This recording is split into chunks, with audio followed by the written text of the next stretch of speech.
Dr. Amy Vergara. Manlangit po ang PRC license ko. I'm currently working with Consulta MD. Hopefully next month I'm resigned. And I'm with the Lifestyles company for the last 2 years. 2013 when I met my challenge with God when my father had a heart attack. And I was able to survive him with Lifestyles products. Yes. Currently, I'm in front of you as a family member. This is Makati Medical Center, MRI. Hindi ko lang maipakita sa inyo, ito po ang MRI ng only brother ko. I brought him last Saturday. So Thursday 3 p.m. we found him unconscious sa bahay. And the MRI in Makati Med, which cost 25,000 pesos, found a cerebral hemorrhage, subarachnoid, that told me, Doktora, malaking-malaki ang dugo. We have to open up. And I know my sister is an ICU in England. When I told her that this is the result, umiyak na lang siya. So, I signed the waiver, inuwi ko ang kapatid ko. Thursday, Friday, Saturday, Sunday, Monday, Tuesday. My brother is alive. Wow! With 1 bottle a day.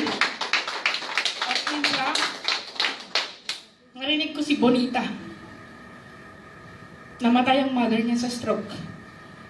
Nakaka 100,000 na po kami. Actually, you're willing to shell out anything, right? Yes. Mabuhay lang siya. Tinatawagan ako ng friends ko, Doktora, we spent millions. In-open up sa Asian Hospital, we called everybody to open up 2 million mahigit in just 2 days pagbukas, patay. Yes. Yes. Yes. Alam ko magaling ang Idra. Yes. Hindi ko alam, ganito siya kagaling. Alam niyo sa video, on the 3rd day of Idra, naibukas na yung cellphone niya na hindi mo alam ang password. Kasi pag namatay ka na, hindi mo na alam ang password, di ba? After 3 days of the battle, pagbigay ko sa kanya ng cellphone niya, inopen niya yung password. Letter M.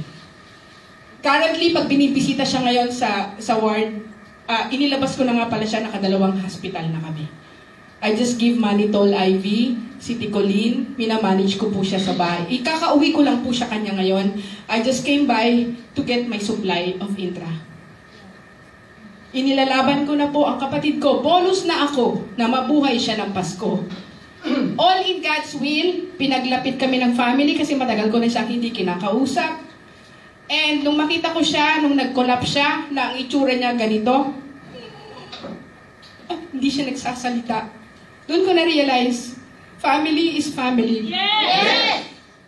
My sister and I are glad na aabot kami ng Pasko. Whatever happens, I'm glad na nagsasalita. Siya, tumatawa siya pag dumarating ang friends niya. Nag-hi, hello siya. Lahat sila nagtataka. Nakakausap pa pala, nakakaintindi. Pag masaya kami, tumatawa siya. Pag malungkot kami, sumisimangot siya. Lifestyles products is really amazing. Yes! This Christmas, maniwala kayo sa hindi. Ibigay niyo sa family niyo kung mahal niyo. Paano kung hindi ko kilala ang Itra? 200,000 sa Jose Reyes ang pagbukas ng ulo. Kalahating milyon sa Makati Med. Actually, sa Paranaque Med pa lang, 50 mil na hinihingi sa akin. Bagsak mo, i-ICU yan. Pinirmahan ko, wag mong i-ICU, ilagay mo sa regular ward. Bigyan mo ng Manitol, Citicoline, babantayan ko. Inuwi ko siya today. Whatever happens. Kasi ang lahat, ang hatol, bukas.